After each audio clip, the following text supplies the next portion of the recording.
Afsuski, vrachlar ushbu narsaga juda ham chuqur qarashmaydi. Bugun aynan shu haqida gaplashamiz. Assalomu alaykum, hurmatli Sof tibbiyot kanali kuzatuvchilari. Bugun juda ham muhim mavzu, ya'ni qonning sifati haqida gaplashamiz. Aynan qondagi temir yetishmovchiligi bilan ketadigan anemiya, ya'ni kamqonlik haqida to'xtalib o'tamiz. Chunki bu narsaga ko'pchilik doktorlar yoki xalqni o'zi ham juda ahamiyat bermaydi. Buni natijasida esa ko'plab kasalliklar rivojlanishi mumkin. Hattoki koksiya artrozdan toki ayollarning onkologik kasalliklarigacha.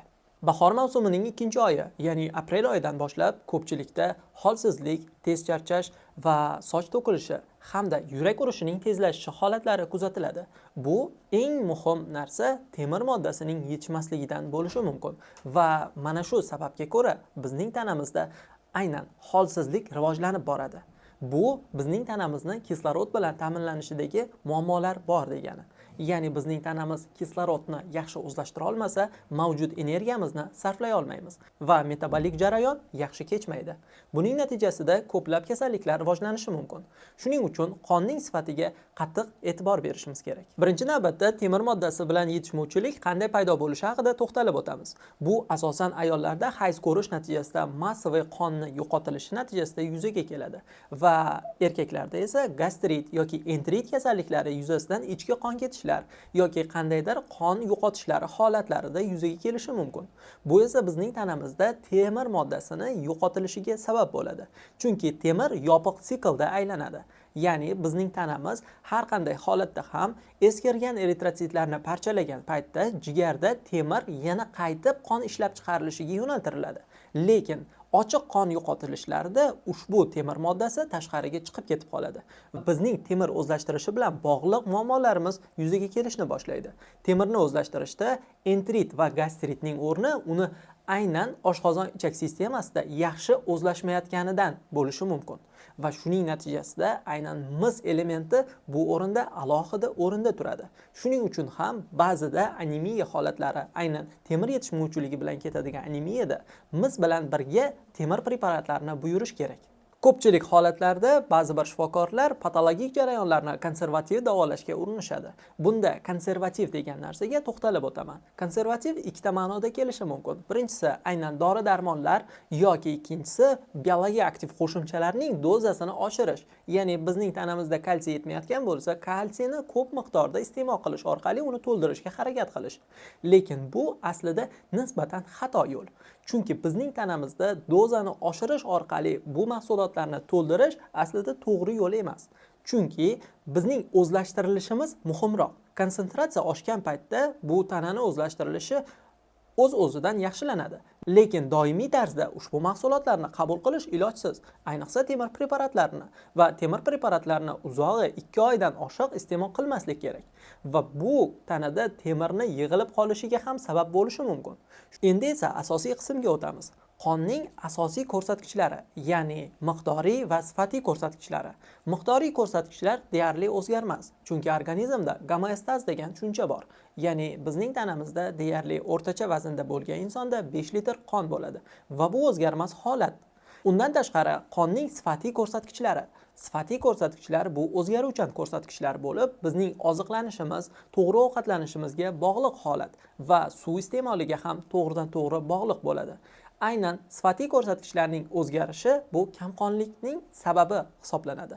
Bizning tanamizda temir yetishmovchiligi natijasida hosil bo'lgan kamqonlik bu kislorod yetishmasligini ta'minlab berishini tushunib oldik.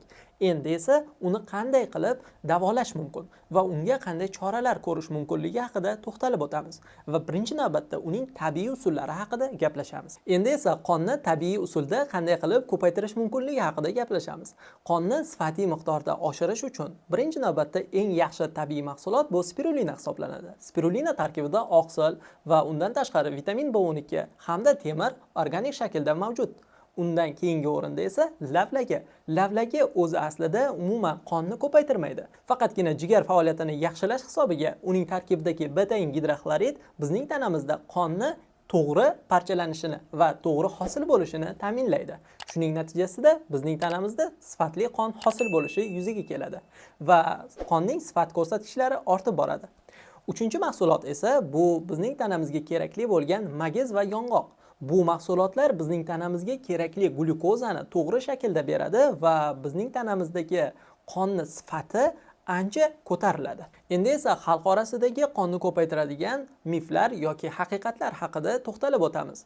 Miflarga keladigan bo'lsak, buni keyinroq aytaman. Birinchi navbatda haqiqatlar. Ya'ni mol tilini iste'mol qilish haqiqatdan qonni ko'paytiradimi? Ha, albatta qonni ko'paytiradi, lekin u juda ham muhim mahsulot emas. Shunchaki uning tarkibidagi oqsil miqdori yuqoriligi qonni tarkibidagi oqsilni oshirib beradi. Shuning natijasida temir moddasi inson tanasida ko'payadi. Ikkinchisi esa bu jigar. Jigar haqiqatdan qonni ko'paytiradigan va vitamin B guruhiga boy bo'lgan mahsulotdir. Lekin buni ham to'g'ri iste'mol qilish kerak va sifatli jigarni topa olishingiz kerak. Uchinchi mahsulot bu ismaloqdir. Ismaloq tarkibida temir moddasi juda ham ko'p. Ayni bahor paytida ismaloqli mahsulotlarni ko'proq iste'mol qilish kerak. Nafaqat temir, balki uning tarkibida D vitamini hamda K2 vitamini mavjudligi uchun bizning tanamizda kalsiy o'zlashtirilishiga ham yordam beradi. Uchinchi mahsulot bu namatak. Namatak tarkibida vitamin C juda ham ko'p bo'lganligini hisobiga bizning tanamizda temirni ushlanib qolishiga yordam beradi. Chunki bizning tanamizdan temirni chiqib ketish yo'li faqatgina ochiq yaralar yoki bo'lmasam to'qimalarning epidermis qavati orqali bo'ladi. Agar vitamin C miqdori normada bo'ladigan bo'lsa, epidermis qavatidan temir yo'qotilishi yuzaga kelmaydi va tanamizda temir o'zi ushlanib qoladi. Shuning uchun bu narsaga e'tibor bering va temir preparatlari iste'mol qilayotganingizda albatta vitamin C ni normada iste'mol qilish kerak. Endi mif haqida gaplashamiz. Aynan anor sharbati qonni ko'paytiradi deb aytishadi, lekin u umuman qonni ko'paytirmaydi. Shunchaki qonni sifatini ozgina yaxshilashi mumkin, chunki uning tarkibida antioksidantlar va ko'plab vitaminlar mavjud.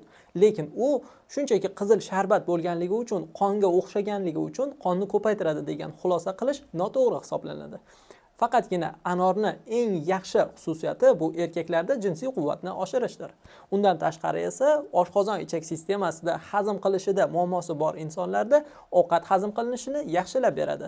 Ammo ichi qotadigan odamlarga tavsiya etilmaydi, chunki yana ham qotirib qo'yishi mumkin. Xulosa qilib aytganda, bizning tanamizda temir yetishmovchiligi aslida juda katta muammo. Chunki ko'pchilik ayollarimizda qon aylanishi buzilishi va qonning kamligi natijasida polikistoz holatlari hamda bachadon miomasi rivojlanadi va buning natijasida bizning tanamizda ko'plab onkologik kasalliklar ham paydo bo'lishi mumkin.